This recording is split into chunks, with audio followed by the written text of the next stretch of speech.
जी नमस्कार। आज हम आपको सुनवाने जा रहे हैं यूपी विधानसभा से योगी आदित्यनाथ का बयान। धन्यवाद। अपने विचारों से सदन को अवगत कराया और माननीय सदन के सभी माननीय सदस्यों ने इस शीतकालीन सत्र के दौरान भी प्रश्नकाल में या अन्य नियमों के अंतर्गत भी अपनी बातों को जो रखा है वो कहीं न कहीं आम जनमानस से जुड़ी हुई वे बातें हैं जो प्रदेश के विकास के लिए बहुत मायने रखती हैं।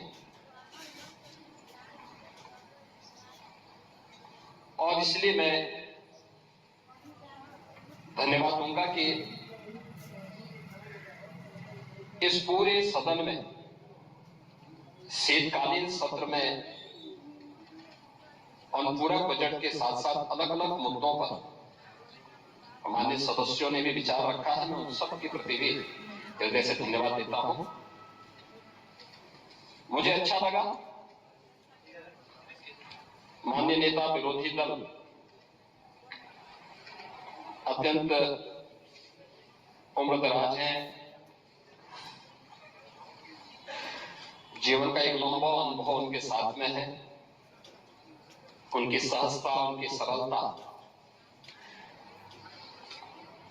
और उनकी उदारता हर एक व्यक्ति को अपनी ओर आकर्षित करता है। इसलिए जब वो कोई बात बोलते हैं तो मुझे लगता है कि इस माननीय सदन का कोई भी सदस्य बुरा नहीं मानता है। उन्होंने बहुत अच्छे सुझाव भी रखे हैं और उनके जो महत्वपूर्ण सुझाव होते हैं सरकार उनको गंभीरता से लेती है, उनको उसी भाव के साथ उन पर कार्रवाई भी आगे बढ़ाती है। और उन्हें आश्वस्त करता हूं कि जो भी महत्वपूर्ण सुझाव उन्होंने आज यहां पर दिए हैं उन सबको सरकार भी और जो भी अन्य मान्य दलीय नेताओं ने अपनी बातों को रखा है उन सब पर भी हम लोग गंभीरता से कार्रवाई को आगे बढ़ाएंगे। बहुत सारी चीजें ऐसी होती हैं जो अक्सर होता है कि स्वाभाविक रूप से विरोधी पक्ष में है तो उनको सरकार की हर अच्छे कार्य की भी आलोचना करनी ही है, क्योंकि अन्यथा विरोध में रहने का भी औचित्य नहीं रहेगा। लेकिन कुछ चीजें जरूर हैं और वह ये कि मैं विरोधी दल को इसके बारे में अवश्य कहना चाहूंगा। आपने उदारता से हमारे सामने नेता प्रतिपक्ष के रूप में अत्यंत वरिष्ठ सदस्य को और एक बुजुर्ग को जो अपनी स्वास्थ्य और सरलता के लिए जाने जाते हैं, जिनके प्रति एक सामान्य सम्मान का भाव हम लोगों के मन में होता है, हम लोगों को विरोधी दल के प्रति जो कठोरता रहती है वो वैसे ही सामान्य रूप से सहज में बदसहजता में बदल जाती है। लेकिन मैं एक बात अवश्य कहना चाहूंगा। आपने जो बात कही है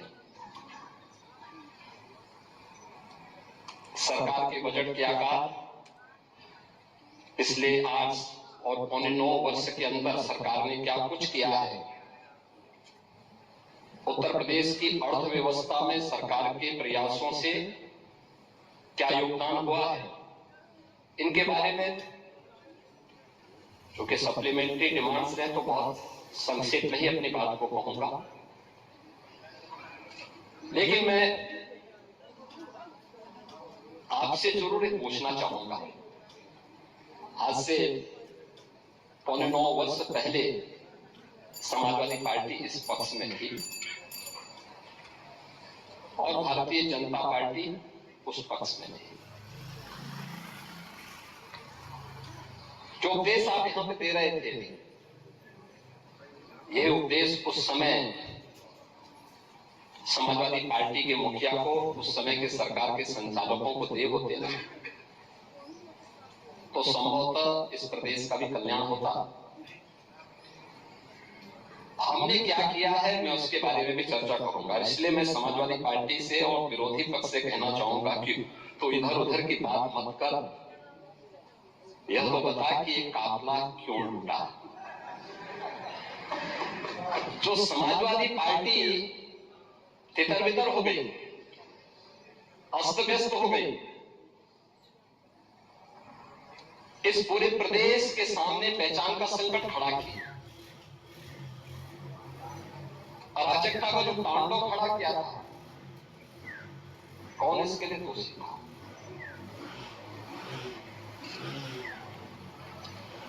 और मैं धन्यवाद दूंगा कि आपने बहुत सारी चीजों को स्वीकार किया कि हाँ अच्छा हुआ, जैसे दुर्दांत माफिया और अपराधियों के विरुद्ध सरकार की क्या नीति होनी चाहिए और सरकार ने वह करके भी दिखाया।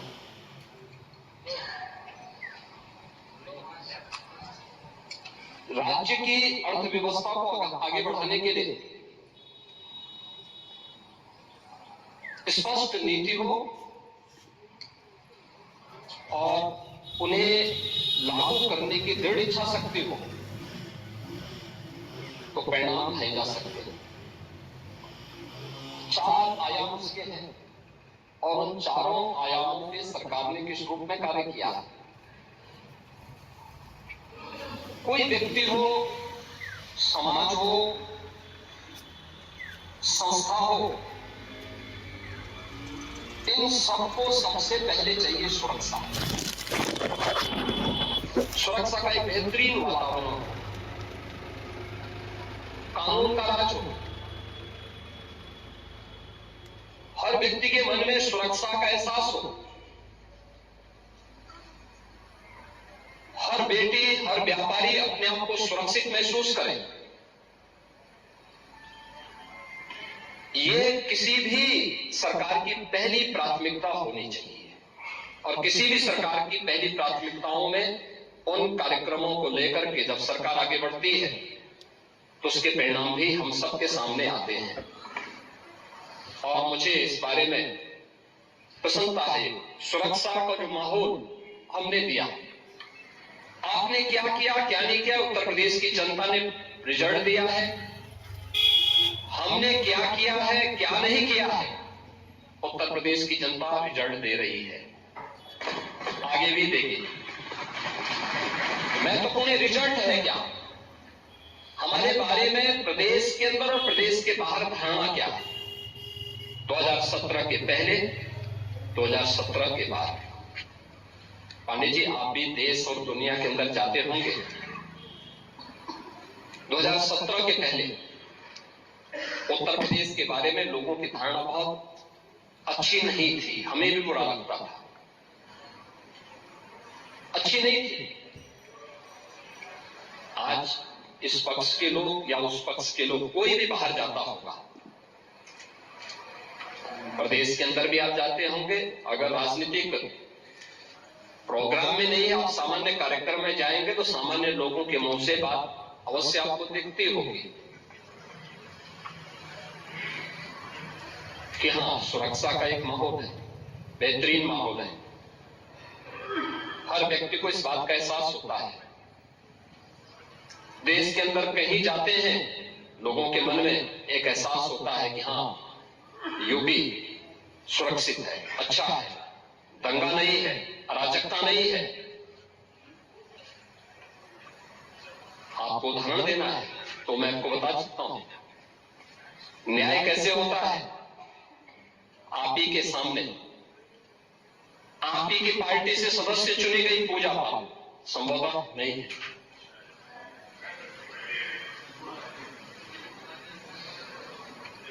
आपके सदस्य थे, आपने उन्हें न्याय नहीं दिला पाए, नहीं दिला पाए क्योंकि हिम्मत नहीं थी। माफिया के सामने झुकना मजबूरी थी। आप उन गुंडों और माफियाओं के सामने एक गरीब बेटे को न्याय नहीं दे सकते थे। बात तो पीडीए की करते हैं, क्या वो पीडीए की पार्ट नहीं थी? और न्याय कैसे होता है, ये हमारी सरकार ने तय किया।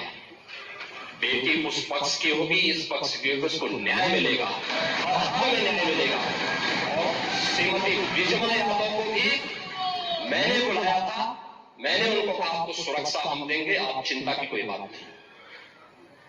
क्योंकि ये केवल एक सदस्य की बात नहीं, आपके और मेरे समर्थक की बात नहीं, सत्ता पक्ष और विपक्ष के समर्थकों की बात नहीं, प्रदेश की सुरक्षा का मामला है। प्रदेश की बेटी, प्रदेश की बहन और प्रदेश के हर व्यापारी को, हर नागरिक को सुरक्षा की गारंटी मिलनी चाहिए। ये सरकार की प्राथमिकता में है। और दूसरा जो आपने कहा है, कब्जा करने की प्रवृत्ति, मैं आपको इस बात के लिए आश्वस्त करता हूं, कब्जा कोई भी करेगा, किसी भी स्मारक पर, किसी भी पौराणिक स्थल पर, वो कोई भी होगा, उसको छोड़ूंगा तो नहीं।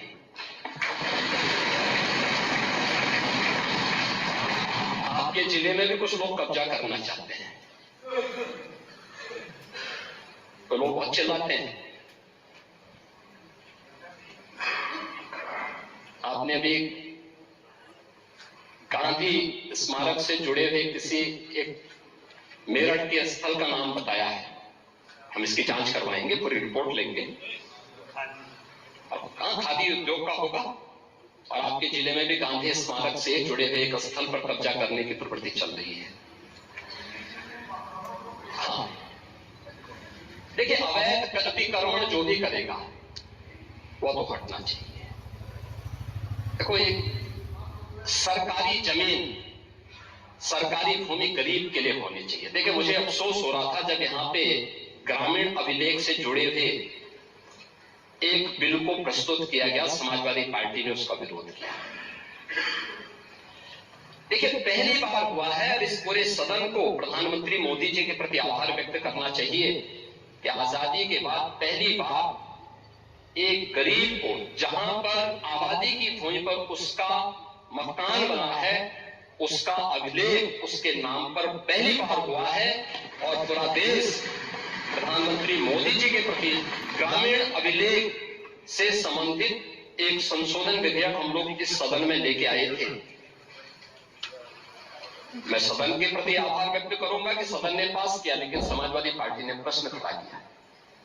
यह अभिलेख उन्हीं गरीबों के लिए है कि जहां पर जिस गरीब का आवास होगा, आबादी की लैंड होगी, उस गरीब की परिवार की महिला सदस्य के नाम पे वो दर्ज होगा और उसका मालिकाना अधिकार उसको मिलेगा। उसके नाम पे वो बैंक से जाके कर्ज भी ले सकती है।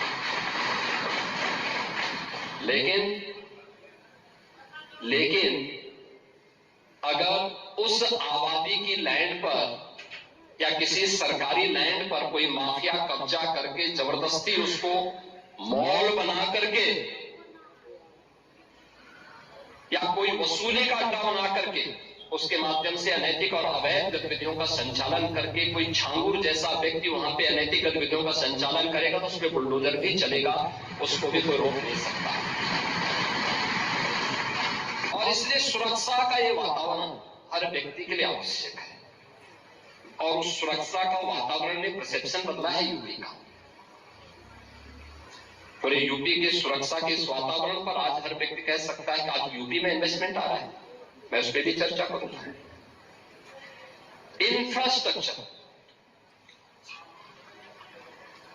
इंफ्रास्ट्रक्चर कैसे होना चाहिए, 2017 के पहले क्या स्थिति थी और 2017 के बाद क्या है। 17 के पहले गड्ढा युक्त सड़कें थी, मेट्रो के नाम पर मजाक बनाया हुआ था, रेलवे के नेटवर्किंग के लिए केंद्र सरकार के साथ समन्वय नहीं था। आपकी मजबूरी होती है तो आप कांग्रेस के साथ गठबंधन कर देते हैं, अन्यथा जब कांग्रेस में यूपीए की गवर्नमेंट केंद्र में थी और प्रदेश में समाजवादी पार्टी की सरकार थी, तब भी कैसे संबंध थे आप लोगों के?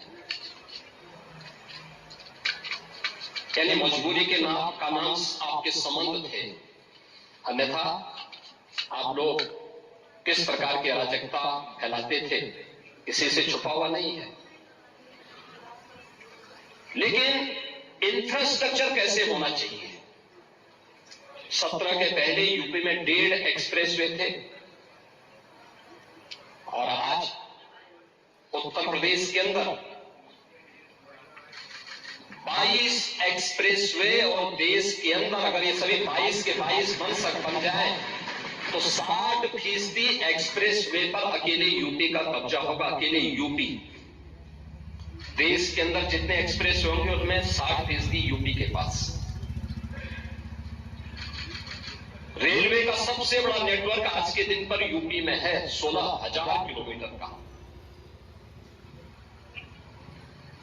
इंटर स्टेट कनेक्टिविटी 4 लेन की,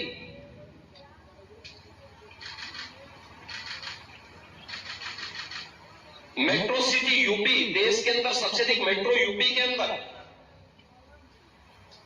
देश के अंदर सबसे अधिक एयरपोर्ट। 2017 के पहले यूपी के अंदर एयरपोर्ट की संख्या बहुत कम थी, उनमें से 2 संचालित थे, 2 आंशिक रूप से संचालित थे। आज 16 एयरपोर्ट संचालित हैं और उनमें से 4 इंटरनेशनल एयरपोर्ट हैं और 5वां इंटरनेशनल एयरपोर्ट जो भारत का सबसे बड़ा एयरपोर्ट है वह जेवर में नोएडा इंटरनेशनल एयरपोर्ट के रूप में अगले महीने संचालित होने जा रहा है। ये है उत्तर प्रदेश की स्पीड।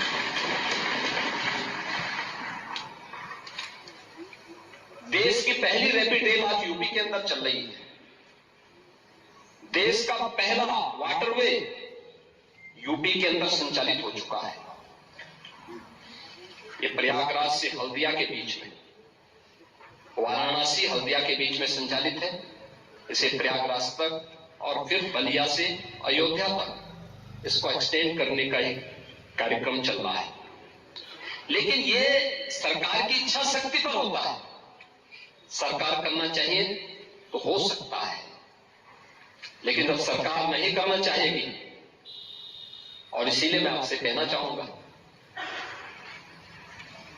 कि आप लोग बात बड़ी बड़ी करते हैं, लेकिन ये जो बड़ी बड़ी बातें आप लोग करते हैं ना, ये समाजवादी पार्टी का अहंकार है।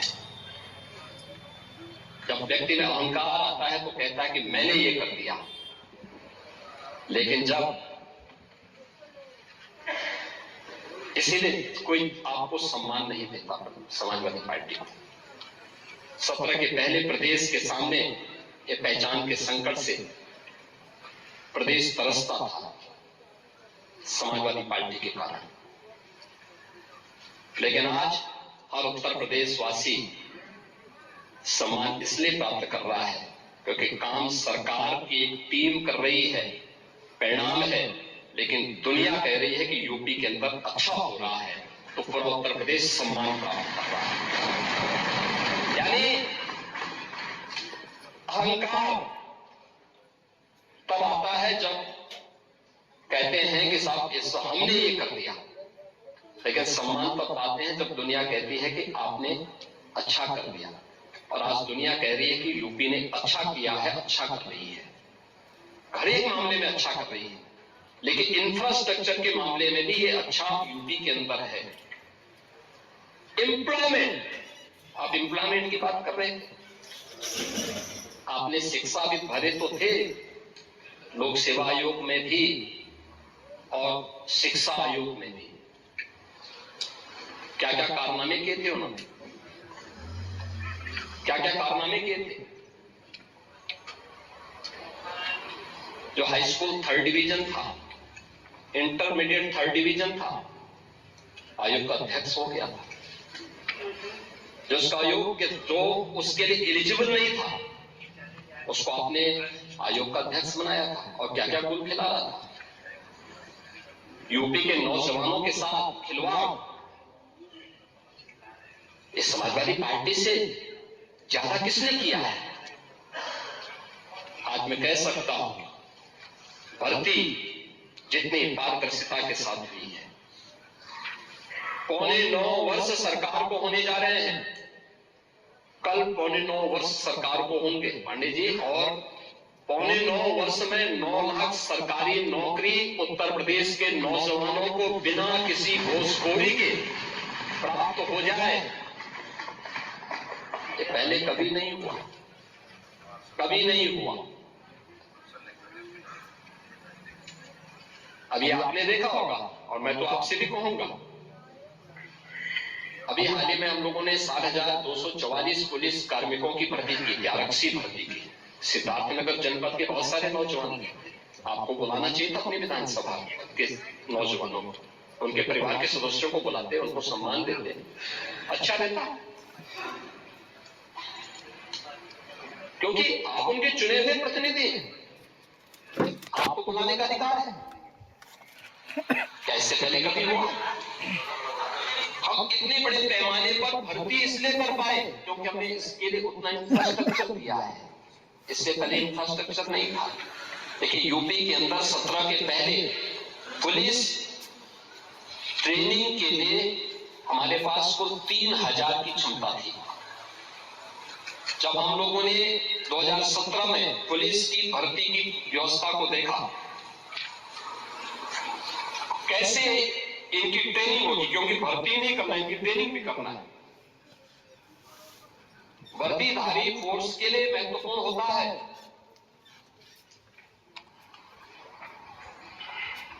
कि जितनी अच्छी ट्रेनिंग होगी, यानी ट्रेनिंग के दौरान जितना पसीना बहेगा उतना ही सेवा के दौरान खून नहीं बहेगा। ये किसी भी यूनिफॉर्मधारी फोर्स के लिए महत्वपूर्ण होता है। इसमें ट्रेनिंग में आपने ट्रेनिंग की पीरियड को कम कर दिया था, 6 साल से लेकर के, यानी 9 महीने से घटा करके 6 महीने कर दिया था। और भर्ती के लिए योग्य नौजवान को प्राथमिकता नहीं देते थे। और शिवपाल जी तो उसके मास्टर हैं, इनकी तो पीएचडी ही इसमें है। पूरी भर्ती की प्रक्रिया को तार-तार हर व्यक्ति बेहाल था। आज उत्तर प्रदेश का नौजवान नौकरी प्राप्त कर रहा है। क्या शिक्षा में, क्या उत्तर प्रदेश लोक सेवा आयोग में, क्या अधीनस्थ सेवा चयन आयोग में, क्या पुलिस भर्ती बोर्ड में। और भर्ती की इस प्रक्रिया को ही पारदर्शी बनाने के लिए हम लोगों ने हर एक स्तर पर उस प्रकार के तंत्र को विकसित किया है।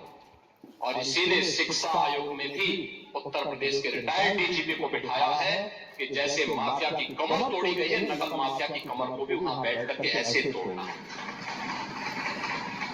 क्योंकि नकल माफिया आदत तो आप लोगों ने खराब की थी, लेकिन उनकी आदत को सुधारने का काम, क्योंकि जब भी कोई हैंकड़ी दिखाता है तो उसकी हैंकड़ी को ठीक करने का काम भी सरकार का होना चाहिए। और यही हमारी पद की शपथ भी है। एक सज्जन को सुरक्षा, लेकिन दुर्जन को ठिकाना लगाने का काम। परित्राणाय साधूनां विनाशाय च दुष्कृताम्, यही तो है। और इसी के लिए बैठे हैं, भजन करने के लिए थोड़ा बैठे। भजन करना तो हमारे पास मठ पर्याप्त है, उसी में कर देते हैं। और इसीलिए आए हैं इंफ्रास्ट्रक्चर के साथ साथ एम्प्लॉयमेंट के भी अलग अलग तरीके हैं। सरकारी नौकरी के साथ साथ प्रदेश के परंपरागत उद्यम में भी एमएसएमई का एक बहुत बड़ा सेक्टर केवल हमने नहीं तैयार किया, पहले से सैकड़ों वर्षों से अलग अलग जनपद से। अब आप ही के यहाँ काला नमक चावल होता है, ये हमने थोड़ा पैदा किया, भगवान बुद्ध के समय से। लेकिन आप कुछ नहीं कर पाए। हमने उसकी ब्रांडिंग की, उसकी पैकेजिंग की, अब उसको एक्सपोर्ट भी करवा रहे हैं। अरे सब हो रहा है, सारे लोग खाते हैं। अब मैं क्या कह रहा हूं, आप नहीं बेच पा रहे हो, लेकिन ये सब जगह हो रहा है, सब जगह हो रहा है। शाही जी भी बोलेंगे अब होता है कि नहीं होता है? क्यों आप खिलाइए उनको चावल क्यों नहीं बुला खिलाते? देखो शाही जी और खन्ना जी, अरे नौगढ़ आएंगे, आए नहीं। देखो शाही जी की एक खूबी है, और प्रदेश के अंदर किसी जनपद में जाते तो सबसे पहले पूछते क्या खाने की अच्छी चीज क्या है, और देश के अंदर भी जाते हैं सबसे पहले पूछते हैं कि भाई खाने की अच्छी चीज क्या है।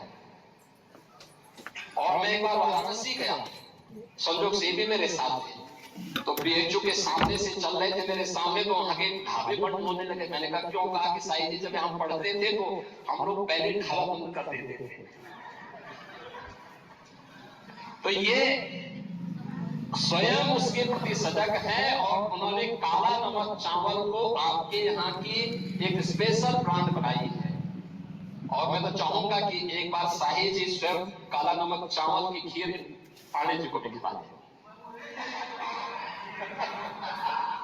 आप अपने आप बुलाइए ना एक बार। लेकिन आपकी सरकारें जब थी तब आप कुछ नहीं कर पाए, नहीं कर पाए ना। और ऐसे ही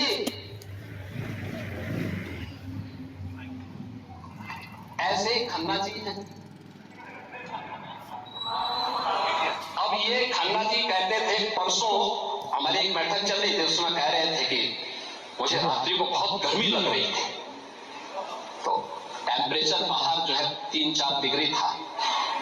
मैंने कहा आपको गर्मी लग रही होगी, लेकिन पहले बैठक तो कर लीजिए आप।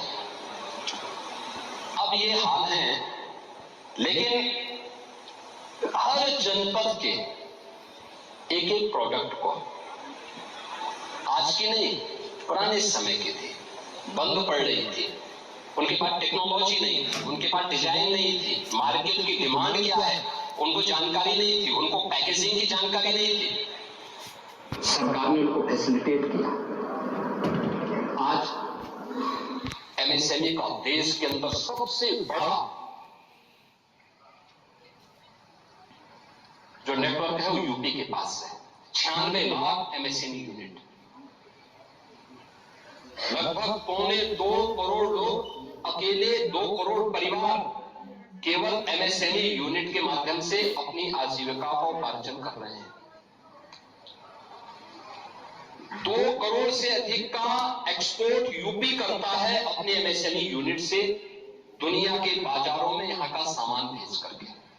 ये काम 17 के पहले भी हो सकता था, इच्छा शक्ति नहीं थी, और नहीं थे ना।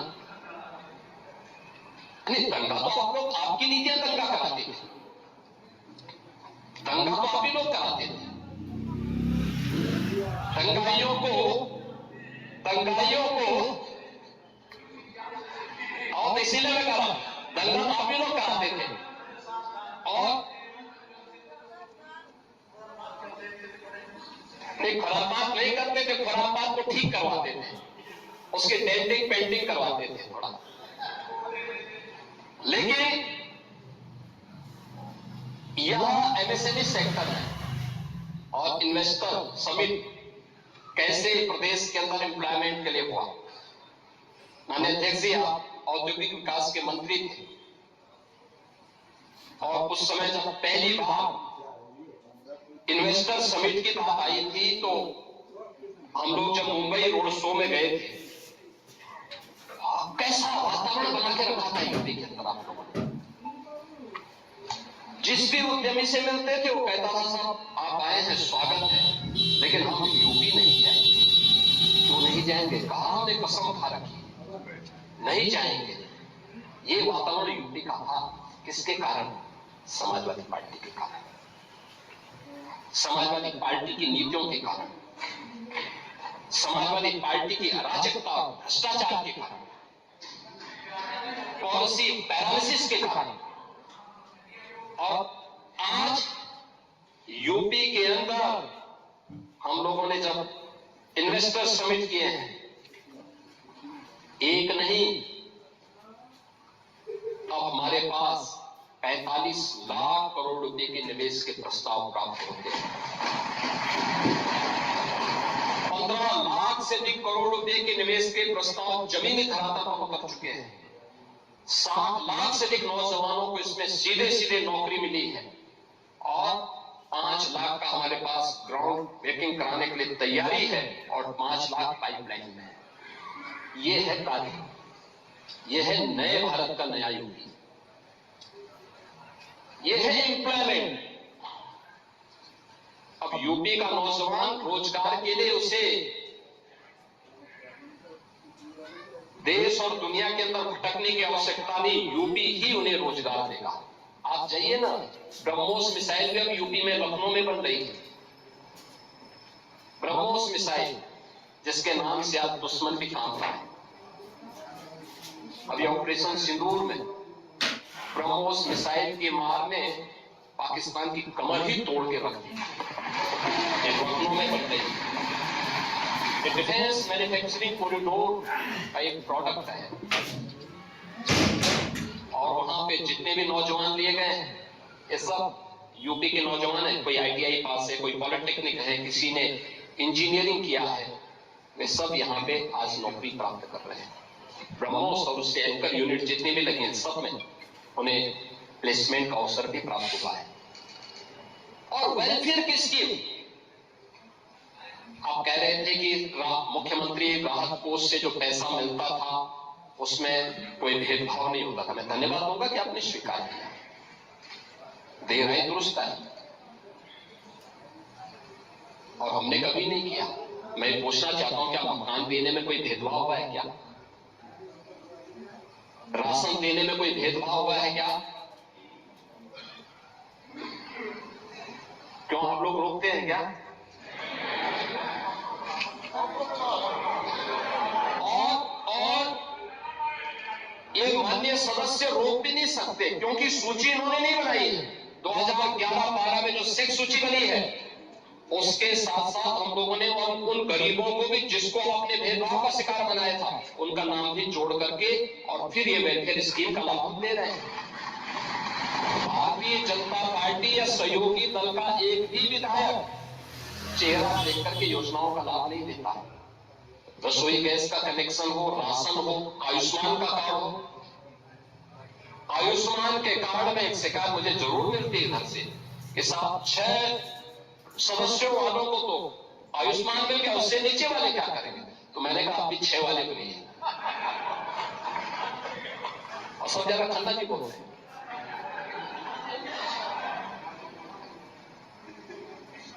अब आपसे सीखे ना, लेकिन कभी नहीं भेदभाव हुआ। और ऐसे ही सीएम रिलीफ फंड से पैसा देने में भी ये हमारे लिए पाप है, चेहरा देख करके योजनाओं का लाभ देना। उत्तर प्रदेश की 25 करोड़ की आबादी के कल्याण के लिए, उसकी सुरक्षा के लिए सरकार खड़ी है और बिना भेदभाव की योजनाओं का लाभ देगी। अब उसमें भी दे रहे हैं। अभी दलित का पैसा किधर ही नहीं मिला तो उधर भी कहां से? सभी को मिलेगा, सभी को पैसा मिलेगा। और हमने तो पीडब्ल्यूडी में ही मांगा था। देखो पहली बार पाणी जी कह रहे थे समीक्षा के बाद नियमित रूप से समीक्षा होती है, एक एक विभाग की समीक्षा होती है, एक एक कार्यक्रम की समीक्षा होती है। हर जिले के अंदर वहां का जो सीनियर जनप्रतिनिधि है, माननीय सांसद या प्रभारी मंत्री हर महीने जिले के अंदर जाकर के बैठक लेता है। सीनियर जो मेंबर ऑफ पार्लियामेंट है वहां पर दिशा कमेटी के माध्यम से उन योजनाओं को कैसे इंप्लीमेंट करना है इसकी भी समीक्षा होती है। उनकी रिपोर्ट शासन में आती है, फिर उसको विभागीय स्तर पर आगे क्रियान्वयन किस रूप में होना है इसके बारे में भी कार्रवाई आगे बढ़ती है। पीडब्ल्यूडी की बैठक की पूरी कार्य योजना मैंने स्वयं अगस्त और सितंबर में माननीय विधायकों के साथ बैठक करके उस कार्य योजना को आगे बढ़ाने के लिए किया और उसी के अनुरूप हर एक विधानसभा क्षेत्र में सड़क के लिए, पुल के लिए और जो उसके अलग अलग मद है, मानते हैं जितनी डिमांड थी उसके अनुरूप पैसा नहीं जा पाया होगा, फेज वाइज जाएगा। लेकिन कोई भी 403 विधानसभा में कोई विधानसभा नहीं बचेगी जहां विकास का पैसा जिससे वंचित रह जाए, हर जगह जाएगा, अवश्य जाएगा, और इसमें कोई भेदभाव किसी भी सदस्य के साथ नहीं। हाँ, सीएम रिलीफ फंड में हम लोगों ने एक नया संशोधन जरूर किया है कि जिनके पास पहले से आयुष्मान कार्ड है वे आयुष्मान कार्ड का पहले उपयोग करें। पैसा कम पड़ जाता है, जिलाधिकारी रिपोर्ट लगा के दे और उस पर हम सीएम रिलीफ फंड से पैसा देंगे। दूसरा, कुछ हॉस्पिटल से हमें कुछ हॉस्पिटल्स की ऐसी शिकायत हमें मिली थी कि इनके द्वारा गलत बिलिंग की जा रही है, उसमें हमें कार्रवाई करनी पड़ी थी। इन सब पे कार्रवाई हुई है, अन्यथा पैसे में कोई रोक टोक नहीं है। और उसमें जो भी सदस्य लिखता हो, इस पक्ष का हो, उस पक्ष का हो, उस पक्ष का हो, किसी भी पक्ष का हो, सबको पैसा मिला है, आगे भी पैसा मिलेगा, कोई इसमें संदेह नहीं होना चाहिए, क्योंकि गरीब के प्रति सरकार की संवेदना है और गरीब के प्रति सरकार उसी मजबूती के साथ खड़ी है। इस सरकार की वेलफेयर स्कीम का लाभ भी इसी प्रकार से बिना भेदभाव के प्राप्त हुआ है।